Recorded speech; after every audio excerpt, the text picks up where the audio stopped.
Resultado de Itaúsa vai sair hoje, depois do fechamento. Estou gravando para vocês aqui às 8 da manhã agora. Então eu vou terminar de gravar o vídeo. O resultado de Itaúsa ainda não terá saído. Mas amanhã provavelmente a gente vai falar sobre Itaúsa. E hoje eu separei um assunto que inclusive influencia muito no resultado de Itaúsa, que é o Banco Itaú. Itaúsa sempre soltará resultado depois de Itaú, porque grande parte do resultado de Itaúsa vem de Itaú. Então Itaú soltou o resultado lá no dia 5/5. E a gente vai ler o relatório aqui agora. Vamos entender se o banco melhorou, se o banco não melhorou, o que está acontecendo com o banco, se faz sentido comprar ele agora ou não. Empresas em geral, empresas boas, tá? E eu quero que você leve isso aqui para sua vida, não só para agora essa análise, mas leve isso aqui para sua vida em todos os momentos que você estiver lendo empresas boas. Empresas que são consideradas boas por todos, empresas que têm uma boa gestão e que isso é notável, elas são mais caras. Elas são mais caras. Por exemplo, você paga mais caro no iPhone do que no celular da Xiaomi ou da Samsung, porque você quer usar o iPhone, porque o iPhone tem algumas características específicas, né? Nem sou tão fã de iPhone, mas, por exemplo, para gravar caixinha de pergunta no Instagram, o iPhone e a câmera do Instagram, eles são meio que coligados, então o produtor de conteúdo tem que usar iPhone. Mas você percebe que é sempre sobre quanto mais qualidade tiver, mais caro vai ser. Por que eu disse isso? Que você não vai encontrar, presta atenção no que eu tô te falando, você não vai encontrar em hipóteses de temperaturas e pressões normais.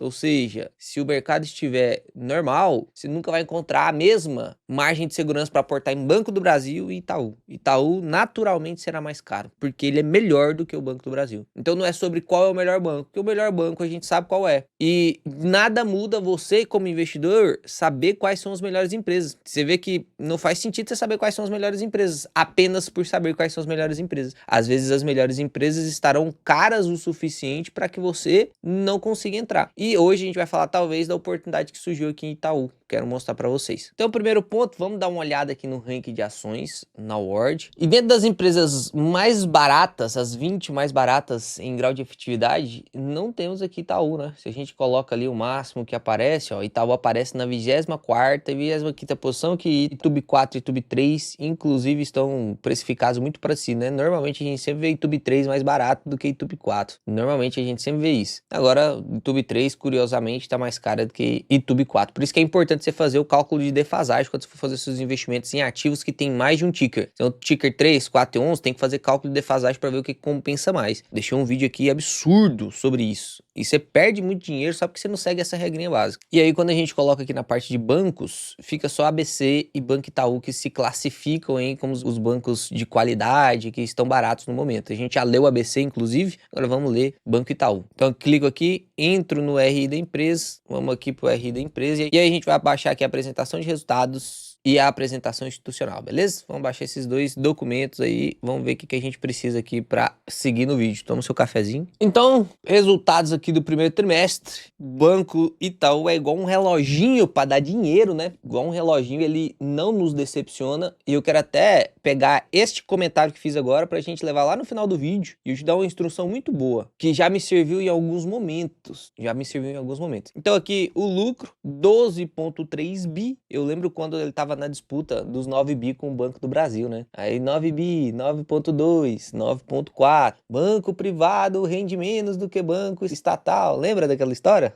Todo mundo lembra, né? Aí 9,7, 9,7, 9,9, 9,9. Aí pá, o Banco do Brasil, vrau, lá para 7. O Banco Itaú 10, 11. Tá na casa dos 12 agora, né? Então o crescimento aí de 10,4% do lucro do primeiro trimestre de 2025 para o primeiro trimestre de 2026. Então esse crescimento anual é o que normalmente você tem que ficar prestando atenção. É óbvio que você não vai fechar os olhos para o que aconteceu no trimestre passado, mas existe um efeito chamado sazonalidade dentro dos bancos, dentro de seguradoras, dentro de saneamento, dentro de energia, tem sazonalidade, a não ser nas transmissoras, né, que aí realmente é bem fechadinho. Mas a gente sempre tem sazonalidade em períodos de tempo. Então a gente tem que comparar o quarto trimestre de 2025 com o quarto trimestre de 2024, com o quarto trimestre de 2026. A gente tem que comparar o primeiro trimestre de 2025 com o primeiro trimestre de 2026, e assim sucessivamente. Então você consegue ver que ele conseguiu subir lucro sim do quarto trimestre anterior e subiu 10% do lucro para 2025. Então é um absurdo, né? Quando a gente olha aqui a carteira de crédito, olhando ano a ano também, de março de 2025 para março de 2026, subiu carteira de crédito, né? Eu te mostrei vários bancos, eu te mostrei isso no Banco do Brasil, te mostrei isso no Banco ABC, vários bancos encurtando carteira de crédito. Se a gente olha a carteira de crédito anual, normalmente os bancos vão conseguir subir, mesmo que seja pouco, né? O Banco do Brasil tá bem contido nisso, até porque a última vez que ele cresceu muito aceleradamente, a carteira de crédito deu no que deu, né? Então não escolheu bons clientes e aí muita inadimplência. É óbvio que o problema do agro ajudou, mas enfim, né? A escolha do cliente também parte por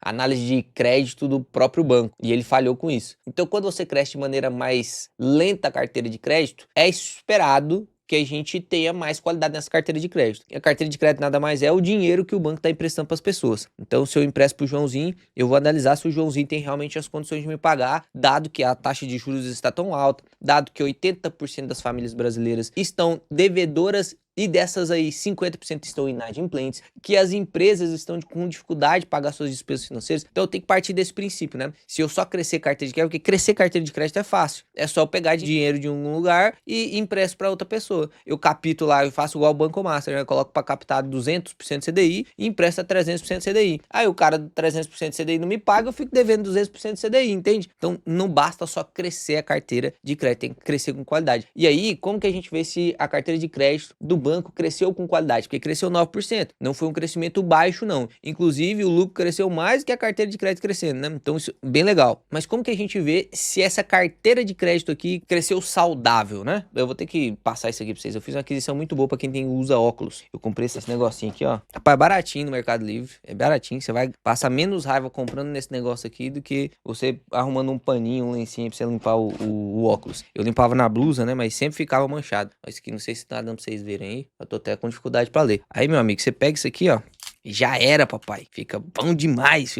Parece até que você tava assistindo o mundo em SD. E aí, depois que você limpa, fica Full HD, meu amigo. Parece que liga o DisplayPort. Doido demais. Mas, brincadeiras à parte, a gente olha a qualidade da carteira de crédito pela inadimplência. Então, daqui a pouco a gente vai ver se a inadimplência subiu, se a inadimplência diminuiu, e a gente vai ver principalmente a inadimplência de 90 dias. Lembra lá da aula do Banco ABC? É bom que vocês viram o Banco ABC, né? Então, grande parte das coisas que eu falei no Banco ABC são trazidas aqui para o Banco Itaú. É óbvio que o Banco Itaú, ele também é um banco de varejo, então ele não empresta só para pessoa jurídica, mas a gente vai comentar sobre isso, tá? Olha aí, rapaz do céu, agora eu tô enxergando até a câmera. Brincadeira, eu tava enxergando antes também.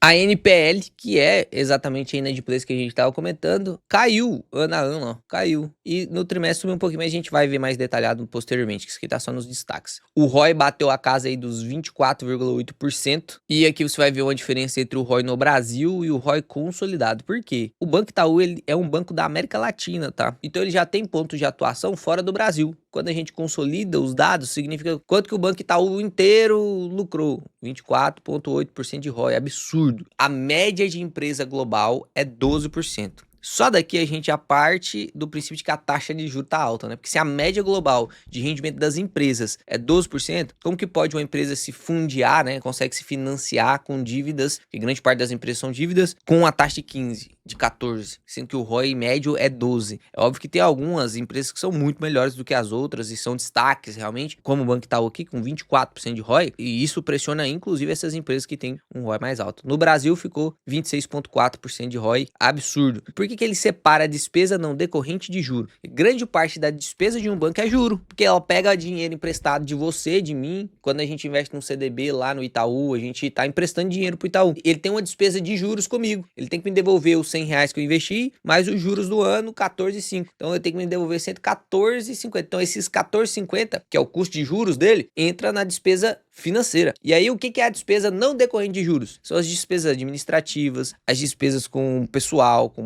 material, que aqui no caso do banco também usa, né? Com serviços, com outros OPEX em geral, né? Para manter a operacionalidade da empresa. Então aqui a gente tem a NPL, que é a inadimplência maior do que 90 dias, de 1,9, né? Então tá estável desde dezembro, tá estável desde março, ou seja, teoricamente não subiu nem desceu. Inadimplência estável, baixa, abaixo dos 3% é ok, né? Abaixo dos 2 é excelente, principalmente para banco de varejo, excelente, e mesmo com a carteira de crédito crescendo, né? Então que só nos destaques aqui a gente já vê que o resultado do Banco do Itaú veio bom. Dentre todos os resultados das empresas que a gente tá lendo até agora, todos os resultados a gente vê alguma coisa acontecendo por conta da despesa financeira, os resultados em geral final do primeiro trimestre de 2026 foram ruins. A gente pega todas as empresas, resultado geral, ruim. Em geral foi ruim, mas tem algumas empresas que se destacaram, né? Então o Banco Itaú foi uma dessas. Vamos dar uma olhada aqui pormenorizada em alguns pontos. Que a gente consegue ver a margem financeira com os clientes. Então desde o quarto tri até o primeiro tri de 2026, a gente viu que caiu um pouquinho, caiu no Banco ABC também, né? Então aqui caiu um pouquinho do quarto tri para o primeiro tri, mas ano a ano não caiu, né? A gente olha aqui as médias, ó, a gente pega aqui as margens financeiras, tá na casa aí dos 9,1, 9,4, né? E tirando os custos, que é ajustado pela provisão, que eu já expliquei também no vídeo anterior, por isso que é bom você assistir todos os vídeos do canal. Assiste os últimos 10 vídeos do canal, vai aprender pra caramba que uma análise vai ligando na outra. Então aqui, 6,1% tá tranquilo. E no Brasil tem um pouquinho mais de margem, cobra mais juro aqui, tem mais spread aqui no Brasil, né? Aqui no Brasil você pega emprestado a 100 e empresta a 130% CDI.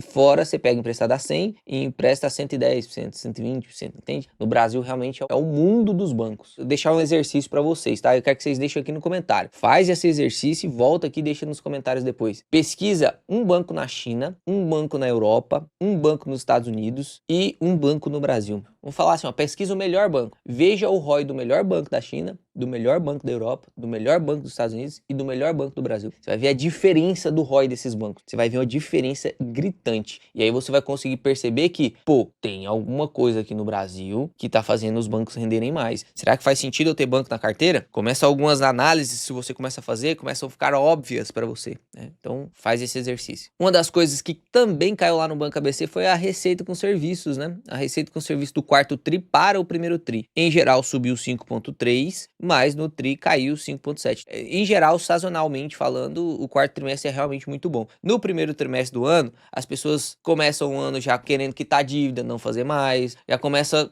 diminuir o serviço, né? Já gastou demais no Natal, ainda tem fevereiro lá, o carnaval e tal. Então é realmente um período pior, não só para bancos, né, mas para grande parte das empresas, principalmente os varejistas. E aí aqui a gente consegue perceber essa mudança, né? Mas cresceu do ano a ano, tá ótimo. Chegamos aqui então na qualidade de crédito, a gente consegue ver detalhadamente a inadimplência. Então dos 15 a 90 dias são aqueles clientes que ainda poderão pagar suas dívidas, então não é aquele cliente de alto risco que passou de 90 dias, normalmente o cara não paga, é o cara que vai renegociar. Normalmente é dinheiro perdido do banco. Agora de 15 a 90 dias, às vezes com a ligação, às vezes com uma insistênciazinha, o cara vai lá e paga. Então aqui a gente consegue ver que normalmente essa inadimplência, quando ela dispara, no próximo trimestre, essa inadimplência vai subir, porque eu não consigo consolidar tudo, aqui é de 15 a 90 dias, um trimestre tem 90 dias. Então, se isso aqui dispara, pode esperar que depois, no próximo trimestre, essa é maior do que 90 dias, a não ser que os caras forem mestres em recuperação de crédito, vai subir também. Então, aqui a gente vê que tá ok, né? Então, aqui na América Latina como um todo, 2,1, no Brasil, 1,7, subiu um pouquinho de 1,5 para 1,7, mas fica fazendo essa flutuação aí mesmo, né? E no total tá 1,7, então tá ok, sem problema nenhum. Tá estável, né? 1,6, 1,8, 1,7, 2, 1,6, 1,7. E aqui, na de 90 dias, e a gente vê uma queda aqui no Banco do Brasil, né? 2,1, aí 2, 2, 2, 2, 2,1. Então aqui, no total, deu uma quedinha de 2 para 1,9. Tudo certo. Inadimplência bonita demais de ver isso aqui. Isso aqui é bonito de ver, viu? Isso aqui mostra a diligência da gestão. Nunca deixou de crescer e cresceu de maneira responsável. Isso é legal demais, porque isso aqui é uma empresa de alta qualidade. Aqui eu já tô te falando que a empresa é de alta qualidade, né? Por que você não tem na carteira, Léo?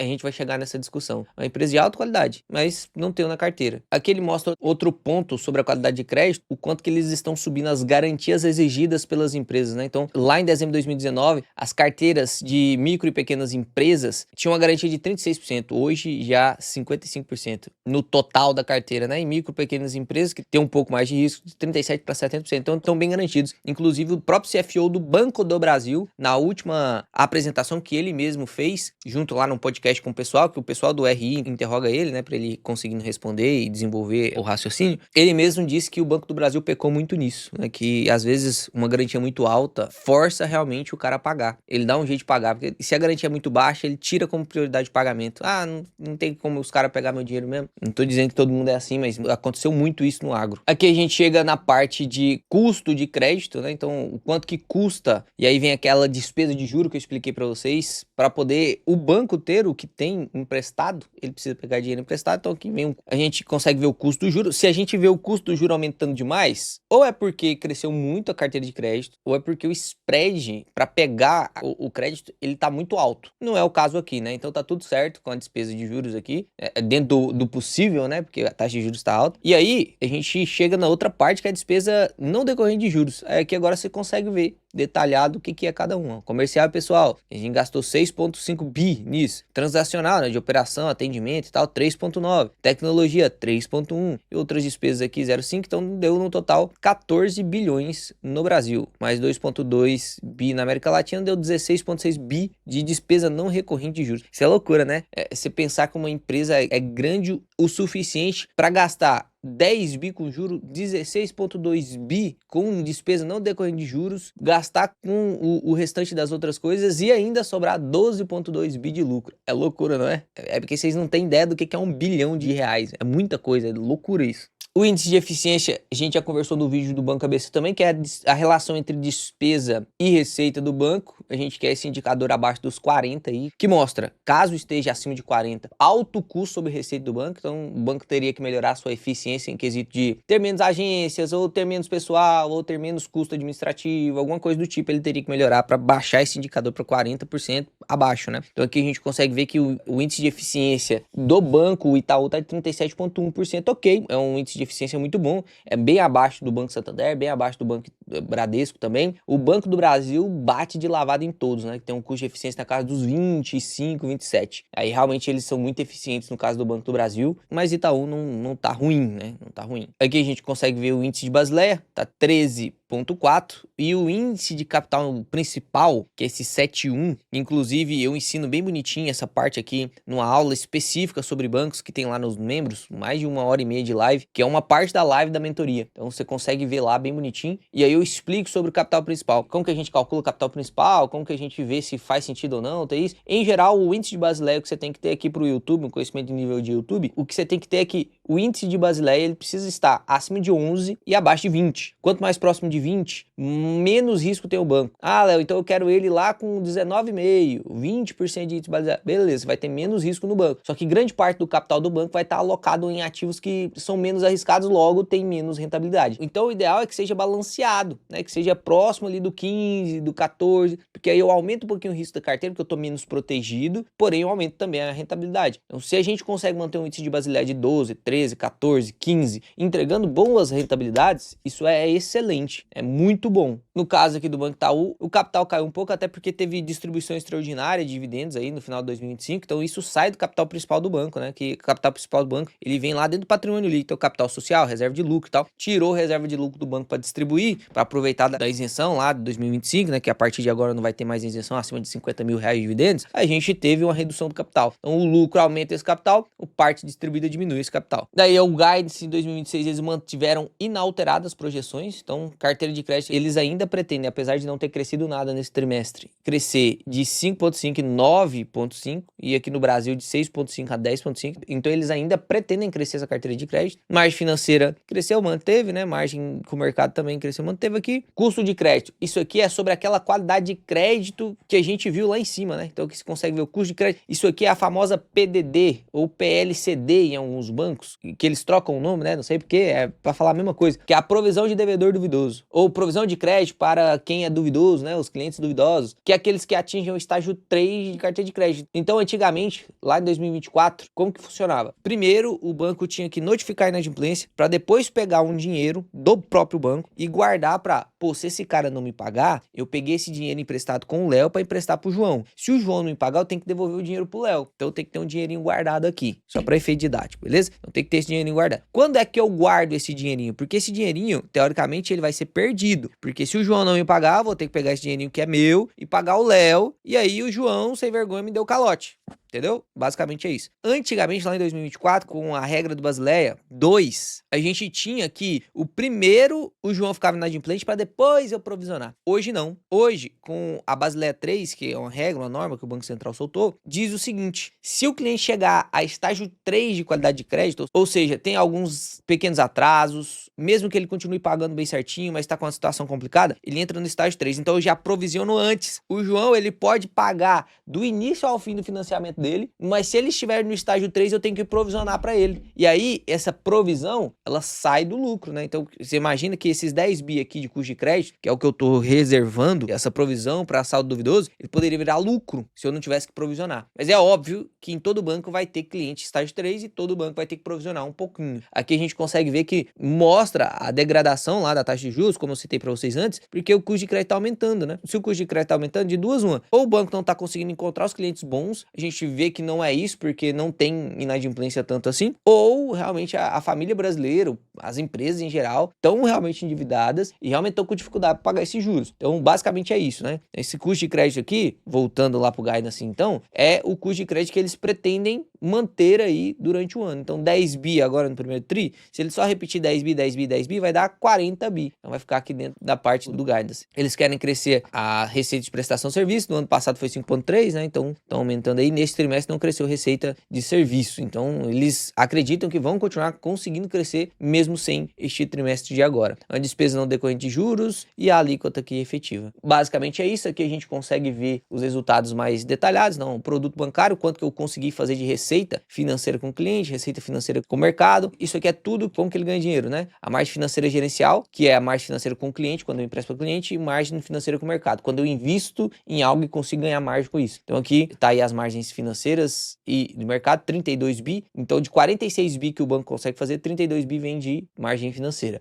Depois vem receita de prestação de serviço, 10 bi, e receita com operação de seguros, 3,5 bi. Então deu uma receita total de 46 bi, que foi um pouco menor do que a receita do ano anterior, tá vendo? E comparando com o primeiro trimestre, foi maior essa receita de produto bancário, né? Então a gente consegue ver aqui essas diferencinhas. Lembra de comparar o primeiro tri com o primeiro tri, tá? Então cresceu 4,5, satisfeito. O custo de crédito também cresceu, ó, 4,5, então aumentou lá de 9,5 para 9,9. Aí perceba, esse custo de crédito vem, ó, despesa com perda esperada, 10,2 bi. Aí tem desconto concedido aqui, recuperação de créditos baixados com prejuízo. Ó, isso aqui é legal de explicar. Lembra que eu falei para você que eu tenho que provisionar pro Joãozinho mesmo antes dele dever? Isso aqui é importante, tá? Presta atenção nisso aqui. Eu peguei R$100 emprestado com o Léo e eu tenho que devolver pro Léo R$110 no final do ano. Eu peguei esses R$100 e emprestei pro João e cobrei do João 20%, então o João tem que me devolver 120, e aí eu pego desse 120, eu pego 110, devolvo pro Léo, eu fico com R$10 de lucro, assim que o banco ganha dinheiro. Aí eu pago meus custos e tal, tudo certo. O João ficou como devedor duvidoso, lá no estágio 3, na carteira 3 de cliente. Então, pá, devedor duvidoso. Tenho que provisionar dinheiro pro João. Provisionei dinheiro pro João. Ele tá me pagando, mas eu tenho que deixar provisionado. Finalizou o empréstimo do João, ele não ficou inadimplente. Esse dinheiro que está provisionado para o João pode ser baixado de novo como lucro. Então, a provisão que não foi utilizada volta como lucro. Então, basicamente é isso aqui, ó. Recuperação de créditos baixados antes como prejuízo, que é a provisão, e retornou. Então, que a gente consegue ver que o total de custo de crédito foi 9,9. Aí, despesa com sinistros, porque tem uma parte de operador de seguros, né? Outras despesas operacionais e tal. Então, deu lucro recorrente aí de 12 bi. Absurdo. Então, com esses dados em mãos, vamos aqui para análise avançada. A gente vai calcular o projetivo do banco e a gente vai calcular o valor intrínseco do banco através do fluxo de caixa descontado, tá? Então, aqui, ó, você consegue perceber, quando você entrar aí na Word, for entrar na parte avançada aqui de Itaú, você vai ter os valuations mais básicos, que é o Bazin, o Grah e o Peter Lynch, já calculados para você. Então aqui, o Bazin, ele pega o dividendo médio por ação dos últimos 3 anos, tá? Você consegue passar a mãozinha aqui e ver lá o dividendo dos últimos 3 anos. 2023 pagou 1,14, 2024, 2,29, 2025, 4,58. Então faz a média, deu 2,64. Isso é calculado automático para você. Você pode alterar se você quiser, tá? Ah, eu quero colocar o quanto quiser. Pode alterar. No caso aqui, a Word sempre vai calcular automático para você a média dos últimos 3 anos, beleza? E aqui você usa a taxa de desconto que você quiser. O Valuation Bazin é basicamente um fluxo de caixa, só que descontando dividendos numa perpetuidade sem crescimento. Basicamente é isso. Os membros vão entender o que eu tô dizendo. Se você não entende, sinal que você tem que ser membro, beleza? Você tem que ser membro. Então aqui você consegue perceber que, se seguir essa média de pagamento de dividendos, a gente teria então com 6% de requisito, que é o critério do Bazin. Você pode subir e descer aqui, mas o critério do Bazin seria 6%, o preço teto do Banco do Brasil seria 44%. Não concordo muito com esse valuation, tá? Eu acho ele muito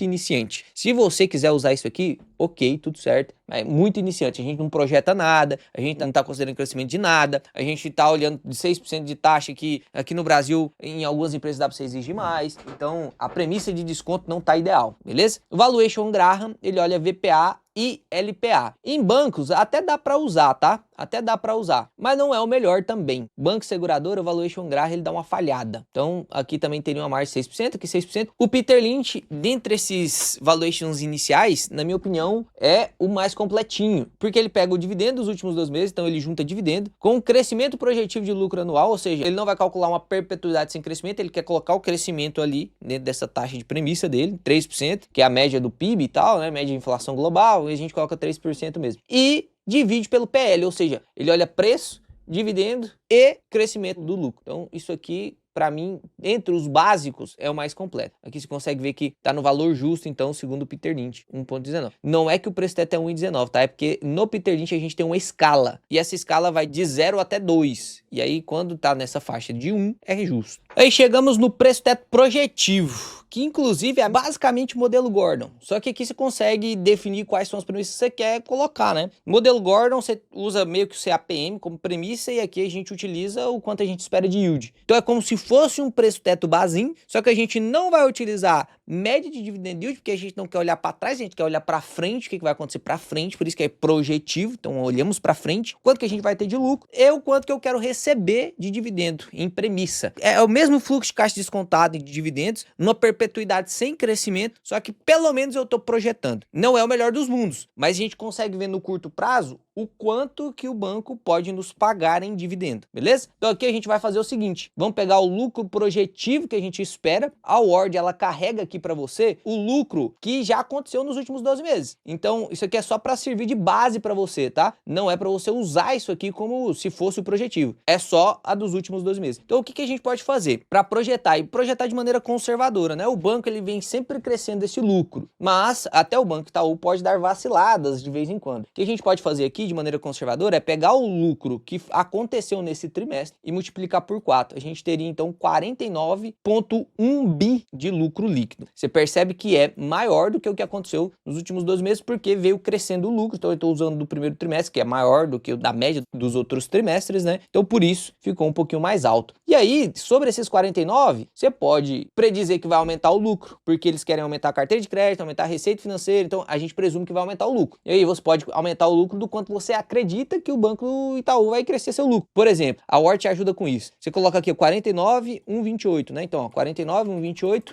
bilhões. Daqui, a gente parte do princípio, então, que ela vai ter esse lucro. Eu quero saber o quanto de dividendo, que eu estou fazendo um modelo de descontar dividendos. Então, eu tenho que saber o quanto desse lucro vai virar dividendo. Como que eu sei? Através do payout. O payout, você pode pegar a média aqui do payout, ó. Então, você vem aqui, clica aqui, você consegue ver a média do payout. Ou pode olhar o quanto que pagou nos últimos anos. Então, na média tá 45, mas nos últimos anos, ó, 2024 pagou 55, 2025 pagou 107. Porque teve aquela distribuição extraordinária. E aqui a gente teve payouts mais normais aqui na casa dos 80. Então, o Banco Itaú, em geral, ele distribui aí cerca de 80% mesmo, tá? Entre 60% e 80%. E aí você pode fazer as suas projeções através disso, tá? Eu vou deixar aqui 80%, tá? E aí agora você pode falar que o banco vai subir o seu lucro 1, 2, 3, 5%. Vou colocar aqui, vou ser conservador, tá? Crescimento de 3% do lucro só. E isso que eu já tô pegando o lucro que cresceu de 2025 em comparação a 2026, né? Então, 2026, o resultado do primeiro tri foi 10% maior do que o primeiro tri de 2025. Então, eu tô comparando esse lucro que já foi maior. Então, eu tô considerando que ele vai continuar mantendo o seu desempenho atual e ainda vai crescer mais 3%, beleza? E aí, aqui agora, então, a gente tem o yield projetivo que ele terá, 8,9. E a gente tem aqui o quanto que a gente teria de preço teto no banco, se você for exigir 6%. Lembrando com payout de 80%. Então, a gente vai mexer nesse payout aqui ainda. Mas eu quero mostrar para vocês, ó, se o banco pagar 80% de todo o lucro que ele fizer e eu quiser exigir 8%, percebe que o preço teto tá 45,89. Então, não tá lá aquelas coisas para receber dividendo, não tá lá aquelas coisas. Até porque, se eu quero receber 8% de dividendo, que é algo que dá para você exigir desses bancos, a gente teria que ter um payout de 80. Porque se tiver um payout de 70, o preço teto baixa para 40. Se a gente tiver um payout de 60, que não é difícil ser de 60, teria um preço teto de 34. Então, você percebe que tá muito dependente desse payout ser muito alto. E aí, pode ser? Pode. Aí você pode fazer suas projeções, enfim. Eu vou deixar aqui em 60% de payout, que a média dele dos últimos 10 anos tá 45, né? Mas vou deixar aqui a média de payout de 60%, beleza? Aqui a gente ainda tem uma informação adicional na Ward, que você consegue ver o número totais de papéis do banco, mas você consegue retirar desse número totais de papel a tesouraria. Olha aqui pro preço teto, 34,42. Aqui o Banco do Itaú tem pouquíssima tesouraria, mas tem algumas empresas que tem muito, isso faz muita diferença. Você clica aqui em remover, ó, vai mudar. Aqui mudou 1 centavo só o preço teto, porque tinha pouquíssima em relação a 11 bi de papel, 5 milhões de papéis na tesouraria daria pouca diferença. Mas que se consegue ver que o preço teto projetivo para o banco, se eu quero exigir 8%, seria de 34,46. Ele vai pagar aí um yield projetivo na média de 6,68. O que é melhor aqui na Ward, né? O mais legal ainda é que quando eu clico aqui em salvar, toda vez que eu voltar aqui, você vai conseguir ver o que você calculou, né? Você não precisa calcular toda vez. E quando eu calculo, aparece aqui, ó, para você. Então você entra aí, clica aqui no influenciadores, vai ter aqui o meu cálculo, né? Você consegue ver o dia que eu calculei, as minhas premissas, para te servir de base. Nunca como indicação, mas sempre de base, tá? E aí, o valuation mais completo é o valuation por fluxo de caixa. Então, a gente vai clicar aqui em calcular esse valuation. Tá vendo que eu não tenho calculado, né? Vou clicar aqui para calcular. A gente vai calcular juntos aqui agora. Então, aqui o que a gente tem que fazer, a mesma coisa, é projetar o lucro. Então, eu vou pegar aquele lucro projetado de 49,128. Então, vamos digitar que é 49,128 bi. Projetamos aqui. E aí, depois eu projeto em 2026, 2028, o quanto eu espero de crescimento para essa ação. Então, por exemplo, se eu espero de crescimento para essa ação 4,29, eu coloco 4,29. Por que aqui tá 4,29? Porque a Ward te ajuda a calcular um esperado, não é o correto, mas é o esperado. Correto vai ser aquilo que você quer. Lembra que o valuation, o próprio Damodaran, que é o mestre dos valuations, né? Do valuation fluxo de caixa descontado, ele é um matemático absurdo. Ele fala assim, ó, o valuation é tão lindo porque ele é uma arte exata, e é exato mesmo, se a gente mexe no número aqui, o resultado altera, mas com premissas subjetivas. Então, você difere de mim como investidor, porque você vai colocar um número aqui, eu vou colocar outro. E aí a gente tem perspectivas diferentes. Então, aqui a gente pega o ROI do banco, e aqui tá pegando o ROI médio. Eu vou até, inclusive, colocar 20% de ROI, que já é um ROI absurdo de médio. E vou pegar lá os mesmos 60% de payout, que daria uma taxa de crescimento esperada no banco de até 8%. Então, a gente pode esperar até 8% de crescimento no banco por ano. Entende? Até isso a gente pode esperar. Daí aqui a taxa de desconto. A Ward carrega a taxa Selic. Eu quero exigir 15% do Banco Itaú, um pouco mais do que o CDI, né? Faz sentido a gente exigir um pouco mais do que o CDI. E aí a gente chega aqui num preço teto para o Banco Itaú. Perceba, eu projetei o lucro, coloquei a taxa de crescimento esperada, eu posso alterar essa taxa de crescimento esperada. Eu vou colocar aqui, inclusive, para ser bem conservador, uma taxa de crescimento de 6%. E aí a gente tem aqui um valuation muito conservador. Muito conservador. Se você usa premissas conservadoras nos seus valuations, você vai errar muito pouco, cara. Se você comprar alguma coisa cara é porque você errou demais. Se você for conservador, você nunca vai comprar coisas caras. Então aqui, ó, você vê que a gente tem um preço teto aí de, então, de R$43, uma margem de 4%. Vou salvar o preço teto aqui, porque agora que eu salvei, já vem aparecer, no seu caso, você que calculou, vai aparecer os seus aqui, né? E aí, se você clica em influenciador aqui, você consegue ver os meus também, né? Você consegue ver se eu calculei em 3 anos ou 5 anos. Ó, se a gente aumenta para 5 anos e eu projeto esse mesmo crescimento de 6% para 5 anos, o preço teto sobe para 46,57. Eu sempre gosto de projetar os 3 anos, porque os 3 anos eu tenho a necessidade de projeção menor, né? Então eu preciso acertar menos anos. Quanto mais anos, mais assertivo você é se você acertar. Só que quanto mais anos, mais possibilidade de ser pouco assertivo você é, porque você não consegue saber o quanto que o Banco do Brasil vai lucrar ano que vem. O Banco Itaú, você não sabia o quanto que ele ia lucrar esse ano. Como que você vai saber? Você não sabia do trimestre. Como você vai saber daqui 3, 4, 5 anos para frente? Então, normalmente eu gosto de usar o de 3 anos. Só em empresas menores, que tem um crescimento robusto, aí eu gosto de usar o de 5 anos, beleza? Inclusive, aqui nessa engrenagem você consegue selecionar qual modelo de desconto que você quer fazer. Tem que estudar para você entender isso aqui, né? A intenção da Ward não é te dar aula, a intenção da Ward é ser uma ferramenta para que você use. Então é importante que você aprenda a calcular preço teto. Não sabe calcular preço teto através do valor intrínseco? Mesmo eu te dando essas aulas aqui no YouTube, que são de graça, né? Assina os mesmo, pô, é R$7, você vai aprender tintim por tintim como calcular. Até nem deveria estar disponibilizado esse conteúdo lá. Então aqui, salvando aqui que eu quero calcular ex-tesouraria, dá o preço teto aí de 43. Quando eu volto aqui na parte de valuation, presta atenção aqui, ó. Quando eu seleciono aqui para filtrar pelas margens, perceba que quem tem mais margem hoje ainda continua sendo BB Seguridade. São os meus preços tetos esses aqui, tá? Vai aparecer para você aqui os meus preços tetos, né? Inclusive de outros influenciadores também vai aparecer aqui para você. Então aqui você consegue perceber que BB Seguridade seria o aporte mais óbvio. Depois Banco do Brasil, depois o Easy, enfim. E olha onde que tá Itaú aqui. Itaú tá lá embaixo, né? Com 4% de margem só. Então realmente não faz tanto sentido para mim aportar em Banco Itaú agora. E aí eu quero te deixar uma provocação. Tem um modelo de investimento que é o Quality Invest, que ele não olha para preço, ele só olha para qualidade. E aí ele compra o que tem qualidade e ele espera o longo prazo valorizar. Então ele compra Itaú para nunca vender, porque ele sabe que no valor